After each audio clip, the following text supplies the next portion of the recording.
یعنی کہ تم نے عرصے سے قرآن نہیں کھولا؟ حنین ہکا بکا رہ گئی۔ مگر میں نے صحیح بتایا ہے۔ غلط بتایا ہے؟ نمل کا مطلب چونٹی نہیں ہوتا، تو پھر کیا ہوتا ہے؟ چونٹی کو نملا کہتے ہیں، نمل کا مطلب ہوتا ہے چونٹیاں۔ حنین کے تنے اعصاب ڈھیلے پڑے، روٹھے پن سے بھائی کو دیکھا۔ وہی نا، ایک ہی بات ہوئی۔ اگر ایک بات ہوتی تو اللہ تعالیٰ اس صورت کا نام سورہ نملت رکھ دیتا، مگر نہیں۔ چونٹی اور چونٹیوں میں بہت فرق ہوتا ہے۔ دیکھو، باقی جتنی بھی صورتیں ہیں حشرات الارض کے نام کی، وہ واحد ہیں۔ عنکبوت یعنی ایک مکڑی، نحل یعنی ایک شہد کی مکھی، لیکن چونٹیوں کی صورت جمع کے صیغے میں ہے۔ پتہ ہے کیوں؟ اس نے ابھی ابھی کی سوچی گئی بات بہت ایکسائٹڈ ہو کر کہی۔ وہ بہت دھیان سے سن رہی تھی، بے تابی سے بولی۔ کیوں؟ کیونکہ اکیلی چونٹی ہوتی ہی نہیں ہے۔ کبھی دیکھی ہے اکیلی چونٹی؟ چونٹیاں ہمیشہ ایک قطار میں اپنے خاندان کے ساتھ ہوتی ہیں، اکیلی رہ جاتی ہیں، پیروں تلے مسلی جاتی ہیں، اور جو اکٹھی ہوتی ہیں وہ کبھی نہیں ہارتی۔ علیشا اکیلی تھی اور تم نے بھی اس کی مدد نہیں کی، تو وہ کیسے جیت سکتی تھی؟ وہ خاموش ہوا تو حنین بالکل چپ سی ہو گئی۔ اگر وہ مجھ پہ پہلے بھروسہ کرتی تو میں اس کی مدد کرتی، مگر اب میں اسے لاتعلق رہنا چاہتی ہوں۔ تمہیں ایسا ہی کرنا چاہیے۔ دونوں پھر سے خاموش ہو گئے۔ مگر وہ میری بیسٹ فرینڈ تھی، اب وہ نہیں ہے۔ پھوپھو نے بھی مجھے اکیلا کر دیا۔ چلو، میں تو ہوں نا تمہارا بیسٹ فرینڈ۔ وہ نرمی سے مسکرایا تو حنین بھی مسکرا دی اور ذرا سی بھائی کے قریب کھسک آئی، کندھے سے کندھا ملا۔ حنا کی چھوٹی انگلی سے اس کی انگلی ٹکرائی۔ ایک تحفظ کا احساس۔ کوئی نہیں ہوگا، تب بھی بھائی ہوگا، مرتے دم تک، آخری سانس تک بھائی ساتھ رہے گا۔ اب پھر سے راہداری میں سے لوگ گزرتے جا رہے تھے اور وہ دونوں دیوار سے ٹیک لگائے خاموش کھڑے تھے۔ جواہرات کار میں پچھلی سیٹ پہ آ کر بیٹھی تو ہاشم ساتھ براجمان اس کا انتظار کر رہا تھا۔ اس نے موبائل تھمایا اور ڈرائیور کے آنے کا انتظار کیا، مگر جب وہ باہر کھڑا رہا تو وہ ہاشم کو دیکھے بنا بے تاثر سا بولی۔ اس کو چلنے کا کھو Hashim. Mummy, I am so sorry. اس نے جواہرات کے گھٹنے پہ رکھے انگوٹھوں سے مزید ہاتھ پہ اپنا دباؤ رکھا۔ فکر مند نگاہیں اس کے چہرے پہ جمی تھیں۔ میں اس بارے میں بات نہیں کرنا چاہتی۔ وہ سامنے دیکھتے ہوئے آنکھوں پہ سیاہ گلاسز لگا رہی تھی۔ ہم بہت دفعہ یہ بات کر چکے ہیں، مگر تم آج بھی اپنے باپ کے گناہ مجھ سے چھپانے کی کوشش کرتے ہو، حالانکہ تم جانتے ہو کہ مجھے اس کی بیٹی کے بارے میں سب علم ہے۔ Mummy, I am sorry. اس کا دایاں ہاتھ ہنوز جواہرات کے گھٹنے پہ تھا، اور اس لڑکی کی اتنی ہمت ہو گئی کہ وہ میرے شوہر میرے گھر پہنچ جائے، مگر تم نے مجھے خبردار تک نہیں کیا۔ میں کیا کر لیتی؟ تماشا یا واویلا؟ کیا پہلے کبھی کیا؟ تلخی سے اس نے سر جھٹکا۔ تمہارے باپ کو تو یہ معلوم بھی نہیں کہ میں اس کی بیٹی کے بارے میں جانتی ہوں۔ Mummy, I am sorry. وہ مسلسل نگاہیں اس پہ جمائے نرمی سے کہہ رہا تھا۔ مجھے ہاشم اس لڑکی یا اس کے کسی مسئلے سے فرق نہیں پڑتا۔ میں عمر کے اس حصے میں سے نکل چکی ہوں جب فرق پڑا کرتا ہے۔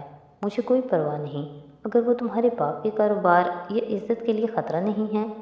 اگر ہوئی بھی تو میں سنبھال لوں گا۔ Mummy, I am sorry. وہ زیادہ نرمی اور زیادہ آہستہ سے بولا۔ جواہرات نے ایک ہاتھ سے گلاسز اوپر چڑھائے اور آنکھیں گھما کر اسے خفگی اور دکھ کے ملے جلے تاثرات سے دیکھا۔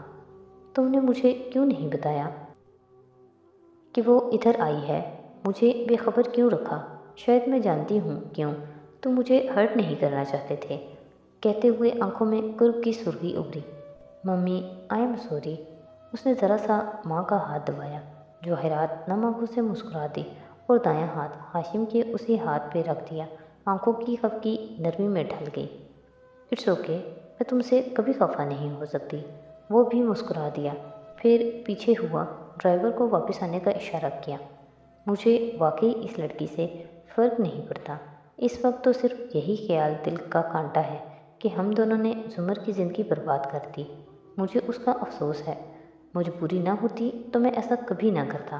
وہ چہرے پہ ایک دم امٹ کر آتی تکلیف کو ضبط سے چھپا کر سیل فون نکالنے لگا۔ مجھے ہر رات سونے سے پہلے زمر کا خیال آتا ہے اور اس سب کی مستحق نہیں تھی ہاشم۔ خیر، اگر آپ کبھی عدالت میں اس کے مقابلے پہ ڈیفنس اٹارنی کے طور پر پیش ہوتی تو اپنی اس رائے پہ نظر ثانی ضرور کر لیتی۔ وہ بظاہر بشاشت سے کہتا مسکرا دیا۔ ڈرائیور دروازہ کھول رہا تھا۔ جواہرات نے گلاسز پھر سے آنکھوں پہ لگائے اور پرسکون سی ہو کر ٹیک لگائی۔ اب ساری دنیا اپنی مرضی کے رنگ میں نظر آ رہی تھی۔ 2 ماہ بعد بڑے ابا کے لاؤنج کم ڈائننگ روم میں دوپہر کے کھانے کی خوشبو پھیلی تھی۔ صداقت موجودہ دن سے 4 سال قبل کافی دبلا پتلا اور کم عمر سا لگتا تھا۔ تازہ روٹی لا کر ہاٹ پاٹ میں رکھ رہا تھا۔ سربراہی کرسی کی جگہ بڑے ابا ویل چیئر پہ براجمان تھے اور گاہے بگاہے دائیں ہاتھ پہلی کرسی پہ سر جھکا کر لقمے توڑتی زمر کو دیکھتے تھے۔ کچھ کہنے کے لیے لب کھلتے پھر خاموش ہو جاتے۔ اس کے آپریشن کو 2 ماہ بیت چکے تھے اور اس کی رنگت تب سے اتنی ہی زرد رہتی تھی۔ دفتن میز پہ رکھا زمر کا موبائل تھر تھرایا۔ اس نے آہستہ سے سر اٹھا کر اسے دیکھا۔ سادی انگلینڈ موبائل کالنگ لکھا آ رہا تھا۔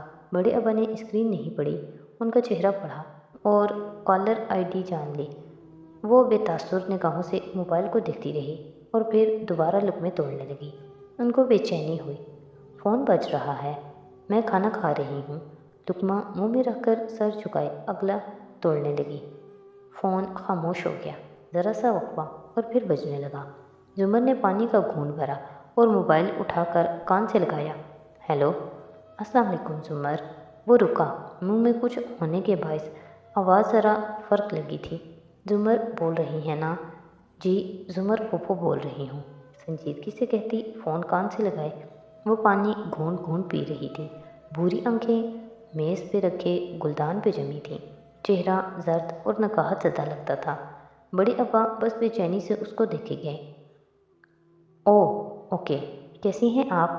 وہ صبح سویرے کی نیلی اندھیرے میں ڈوبی سڑک پہ واک کرتے ہوئے موبائل کان سے لگائے کافی لگاؤ اور اشتیاق سے پوچھ رہا تھا۔ ٹھیک ہوں، تم کیسے ہو؟ میں بالکل ٹھیک۔ آپ کی درد کیسی ہے؟ وہ سڑک کنارے ایک جگہ کھڑا ہو گیا، کمر پہ ہاتھ رکھ کر کچھ محسوس کرنا چاہا۔ درد نہیں ہے یا پھر اب احساس نہیں ہوتا؟ وہ گلاس رکھ کر روٹی کا نوالا توڑنے لگی۔ نہیں، اتنی جلدی تو درد ختم نہیں ہوتا۔ وہ بے اختیار بول اٹھا۔ ابھی تو کچھ وقت مزید لگے گا زخم بھرنے میں۔ بہت سے کام آپ نہیں کر سکتی ہوں گی۔ سامنے تیز تیز بھاگ کر جاگنگ کرتے ایک لڑکے کو دیکھ کر وہ بے خود سا بولا۔ اور آپ کیسی ہیں؟ اس کے سرد خوش رویے پہ وہ بس اتنا پوچھ سکا۔ پہلے جیسی ہوں، ابھی کھانا کھا رہی تھی۔ او ہاں، آپ کی تو دوپہر ہوگی۔ بڑے ابا جلدی کھانا کھا لیتے ہیں نا؟ وہ خفیف سا ہنسا۔ زمر خاموشی سے نوالا منہ میں رکھ رہی تھی۔ سادی چپ ہو گیا، پھر دوبارہ کوشش کی۔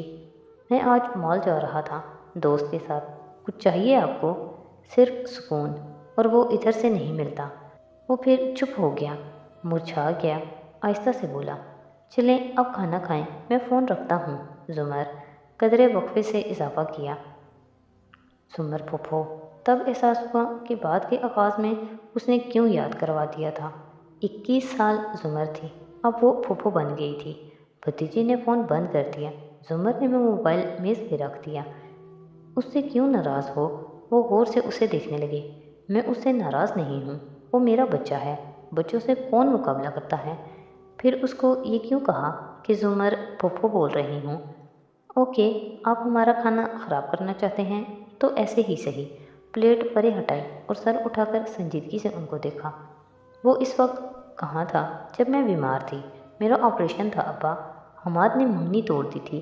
ایک اجنبی عورت مجھے گردہ تک دے سکتی تھی، مگر وہ سادی جس کو میں نے انگلی پکڑ کر چلنا سکھایا تھا، وہ ایک دن بھی میرے لیے نہیں رک سکا۔